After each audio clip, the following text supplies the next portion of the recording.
ضروری تو نہیں کہ آپ علامہ صاحب کو بلائیں، ضروری تو نہیں نعت خواں کو دعوت دیں، محفل نعت کے میلاد کے تقاضے سمجھو، آپ اپنے گھر میں بچوں کو بٹھائیں، حضور کے تذکرے سنائیں، کوئی عرض نہیں۔ میلاد کا مطلب کس نے شرط لگائی ہے کہ آپ کے پاس 50 لاکھ روپیہ ہوگا؟ اور میں اپیل کرتا ہوں نعت خانوں سے، علماء سے، تمہیں خدا نے دین کے نام پہ دیا ہے، دین کے نام پہ، دین کے نام پہ۔ آپ یقین کریں لوگ راہوں میں، مجھے کل جانا تھا وہ ضلع خوشاب میں، تو رستے کا نہیں پتا تھا، 2 آدمی اسپیشل للہ انٹرچینج پہ کھڑے تھے گاڑی لے کے کہ حضرت کو پتہ نہیں ہے تو لے کر کے جانا، اور وہاں جون ایک ہزاروں کے مجمع ہوتے ہیں، لوگ ہاتھ چومتے ہیں، پیار کرتے ہیں، پھول ڈالتے ہیں۔ یہاں آسان ہے اس دور میں کسی کے لیے کھڑا ہونا اور رستے بنانا، تو تمہیں دین کے نام پر اتنی زیادہ عزت ملی ہے تو تمہیں خیال کرنا چاہیے، خیال کرنا چاہیے تمہیں۔ میرے رسول پاک سید عالم صلی اللہ تعالی علیہ وآلہ وسلم نے تو کانٹوں پہ چڑھ کر دین بتلایا ہے، اور ریٹ رکھا ہوا ہے 50,000 50,000 30,000۔ شرم نہیں آتی؟ ڈر نہیں آتا تمہیں اللہ سے؟ میں خوف نہیں آتا؟ اور آپ شکوہ ہے یہ 5% لوگ ہیں پیسے مانگنے والے، 5%، 95% خدمت کرنے والے ہیں۔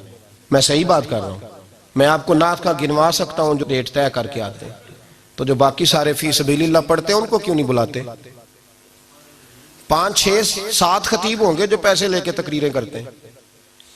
آپ لوگوں نے اہل سنت کو بدنام کرنے کے لیے ان 4 5 کا نام لینا، صرف باقی 95 کی بات کرو جو دین کی بات کر رہے ہیں۔ میں ذمہ داری سے بات کر رہا ہوں، لوگوں نے 4 5 لوگوں کا نام لینا ہوتا ہے۔ میں اکثر کہتا ہوں کسی بندے کے اندر 99 خوبیاں ہوں تو لوگ خوبیاں نہیں دیکھتے، ایک خامی دیکھتے ہیں۔ یہ 5 7 بندے ہیں بھائی، ہاں زیادہ نہیں، 5 7 ہیں، تو ان کی طرف کیوں دیکھتے ہو؟ 95% کیوں نہیں دیکھتے؟ جو مدارس میں بیٹھ کے دین پڑھا رہے ہیں، جو سارا دن رسول اللہ کی حدیث کا درس دیتے، اور شکوہ ہے قوم سے۔ ہر چیز کو لوگوں نے بکاؤ سمجھ لیا۔ جب اچھے لوگوں کی قدر نہیں کرو گے تو پھر برے لوگ تو میدان میں آئیں گے۔ ایک چیز کی اجازت ہے دین کے اندر، کسی نے کسی مولانا کو فون کیا، اس کو سمجھ لیں آپ، اتنی اجازت ہے۔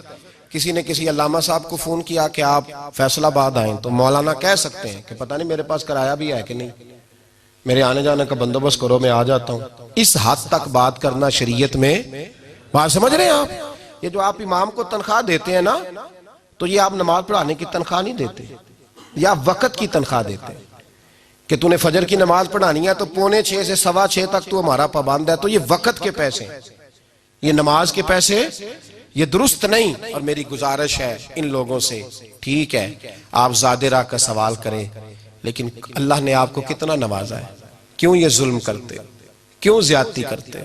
غریب آدمی کی پہنچ میں اب نعت خواں بھی نہیں رہا، وہ اپنے نبی کی نعت بھی سننا چاہے تو اس کے پاس پیسے نہیں۔ غریب آدمی اگر اپنے محبوب کی تعریف کسی مولانا سے سننا چاہے تو اس کے پاس وہ بھی پیسے نہیں۔ اتنی زیادتی۔ حضرت عبادہ بن صامت رضی اللہ تعالیٰ عنہ، ابو داؤد شریف کی حدیث ہے، فرماتے ہیں صحابہ صوفہ میں سے میں نے کچھ لوگوں کو قرآن پاک پڑھایا تو ایک شخص نے مجھے کمان دی، ان میں سے قرآن پاک ختم ہوا، کمان بطور تحفہ استاد کی خدمت کرنا سنت ہے، بطور نذرانہ کسی کو کوئی چیز دینا سنت ہے، اور وصول کرنا سنت ہے، لیکن اگر کوئی اپنی خوشی سے دے تو میرے نبی پاک نے فرمایا تمہیں کوئی تحفہ اور نذرانہ دے تو لیا کرو، اس سے محبت پیدا ہوتی ہے، اور فرمایا ایک وقت آئے گا تم مانگو گے تمہیں کوئی دے گا نہیں، لیکن مطالبہ کرنا، طے کرنا، ریٹ طے کرنا، اللہ اکبر، کتنی غلط اور کتنی یہ وہ بات ہے جس سے انسان اپنے آپ کو چھوٹا محسوس کرتا ہے۔ یہ لفظ کہتے ہوئے کتنی شرم آتی۔ حضرت عبادہ بن صامت کہتے ہیں میں نے قرآن پاک پڑھایا صحابہ صفہ میں سے، میرا قرآن پاک مکمل ہوا تو ایک شخص نے مجھے کمان دی، تو میں نے کہا اتنی دیر وصول نہیں کروں گا جب تک اپنے نبی سے پوچھ نہ لوں۔ کہتے ہیں میں رسول پاک کی بارگاہ میں آیا، حضور قبول کر لوں؟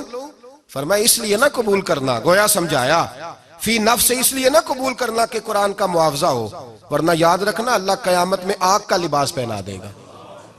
تحفے کا معاملہ اور ہے، نذرانے کا معاملہ جو چیز جائز ہے اس کا میں اعلان کر رہا ہوں، لیکن مطالبے کرنا، ریٹ طے کرنا، اکاؤنٹ نمبر دینا، دلال قائم کرنا، کتنا ظلم ہے، زیادتی کی بات ہے۔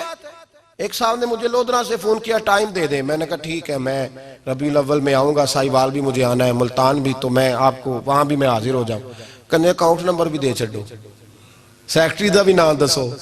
میں نے کہا یار تو نے غلط جگہ فون کر لیا ہے, ایسا کوئی کھاتا نہیں. کہنا پھر نہیں تسی آؤندے. یعنی یہ اللہ معاف کرے قوم کا یہ مائنڈ سیٹ ہو گیا ہے کہ جو بندہ طے نہیں کرتا وہ آ ہی نہیں سکتا, وہ طے کرتا ہے. کہنے لگا اب کرے طے. اور میں نے کہا ہم نے پکا ہی طے کر لیا ہے, جس سے طے کیا اس سے پکا ہی کیا ہے. اور تمہیں پتہ ہی نہیں جس سے طے کیا اس نے نوازا کتنا ہے, کمال ہی کر دی ہے. فرشتے بھی کرتے ہیں تعظیم میری, فدا ہو کے ان پر یہ عزت ملی ہے. جس سے طے کیا اس سے پکا ہی سودا ہو گیا. ضرورت کیا ہے تھوڑا تھوڑا طے کر دے. تو صاحب یاد رکھو یہ کوئی طریقہ نہیں. میرے نبی پاک صلی اللہ تعالی علیہ وسلم نے فرمایا جنت سے بندہ 500 سال دور ہوگا, یعنی ابھی 500 سال لگیں گے جنت میں جانے میں, پھر بھی جنت کی خوشبو آنی شروع ہو جائے گی.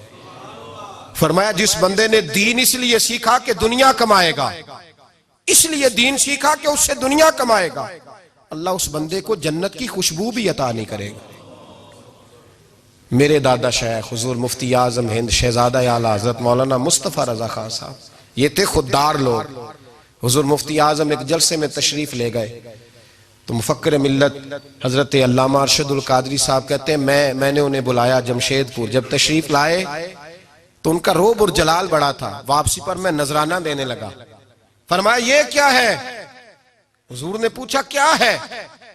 تو کہنا چاہیے تھا تحفہ ہے, نذرانہ ہے, وہ قبول کر لیتے. مسکرا کے پوچھا کیا ہے؟ تو کہتے روب اتنا تھا کہ میری زبان سے نکل گیا حضور کرایہ ہے, کرایہ ہے. فرماتے ہیں ان کے چہرے پہ جلال آیا تو پیسے دوبارہ پلٹ کے میری جیب میں ڈالے. کہنے لگے رکھ لو, میں کرایہ کا مولوی نہیں, میں کو کرایہ کا نہیں کہ جو کرایہ دے گا اپنی مرضی کی بات کرا لے گا. میں کرایہ کا نہیں, بڑا خوددار ہوں. کروں مدح اہل دول رضا اور پڑے اس بلا میں میری بلا. میں گدا ہوں اپنے کریم کا, میں گدا ہوں اپنے کریم کا, میرا دین پار آئے نہ نہیں. تو محفل نعت کا تقاضا یہ ہے کہ خوددار لوگوں کو بلائیے, اور اپیل ہے میری ان لوگوں سے جو طے کرتے ہیں بس کرو نگاہ مصطفیٰ میں طے کرو. جب تک بکے نہ تھے کوئی پوچھتا نہ تھا, تو نے خرید کر ہمیں انمول کر دیا, تو نے خرید کر ہمیں انمول. تو دامن مصطفیٰ سے جو بھی لپٹا وہ یگانہ ہی ہو گیا, جس کے حضور ہو گئے اس کا. میلاد میں نا یکم ربیع الاول سے درود پاک شروع کرنا ہے اور 12 تک روزانہ کم از کم 1000 بار پڑھنا ہے. پڑھیں گے انشاءاللہ تعالی, سارا سال ہی پڑھنا ہے, سارا مہینہ ہی پڑھنا ہے, پر 12 تک ضروری ہے میری طرف سے. ان سویرے تو انہیں بھی نہ کو پوچھ لے کیڑی حدیث چاہیا ہے, اس لیے ہر بات کی وضاحت بھی بڑی ضروری ہے نا جی, یہاں فتوے پہلے تیار ہوتے ہیں. تو 1000 بار پڑھیں گے انشاءاللہ تعالی, اور بڑا سوکھا ہے الصلاۃ والسلام علیکہ یار وعلی آلکہ وصحابکہ, یہ ایک دفعہ ہو گیا, اس کو 1000 پڑھنا ہے. پڑھیں گے انشاءاللہ تعالی. اگر وضو کر کے مصلی پہ بیٹھ کے خوشبو لگا کے پڑھو گے تو انشاءاللہ موجیں لگ جائیں گی, پھر تو موجیں. اور میلاد کی محفل میں جب لنگر پکانا ہے تو غریب کو عزت کے ساتھ کھلانا ہے, اپنے ڈرائنگ روم میں صوفے پہ بٹھا کے. یہ غریبوں کی محفل ہے, غریب کو قدر دینی ہے زیادہ سے زیادہ. اور میں ہر میلاد پہ کہتا ہوں, پھر میری گزارش رہتی ہے چھوٹی بڑی عید پہ کوئی بیٹی اور بہن کو عید دے نہ دے, عید میلاد النبی پہ بہنوں کو ضرور فون کرنا چاہیے, بیٹیوں کو ضرور پیسے دینے چاہیے, اس لیے کہ یہی تو وہ عید ہے جس پہ میرے نبی نے بیٹی کی بات فرمائی ہے. اس پر بچیوں بھائی فون کریں بہنوں کو, انہیں جوڑا خرید کے دیں, انہیں بتائیں کہ میرے اندر پھر سے وہ بات تازہ ہو گئی ہے جس لیے میرے رسول پاک تشریف لائے تھے. تو بچیوں کا خیال کریں, بیٹیوں کا خیال کریں, بہنوں کا خیال کریں. میلاد نبی پاک صلی اللہ تعالی علیہ وسلم کے جشن کی بات ہے. ہم سے نہ پوچھو کہ میلاد نے ہمیں کیا دیا ہے, ہم تو گلیوں کا کوڑا تھے. یہ ساری عزتیں رسول کے میلاد کی برکت ہے. یہ امت میں جتنا نور ہے یہ رسول اللہ کے میلاد کی برکت ہے. حشر تک ڈالیں گے ہم پیدائش مولا کی دھوم, دم میں جب تک دم ہے ذکر ان کا سناتے جائیں.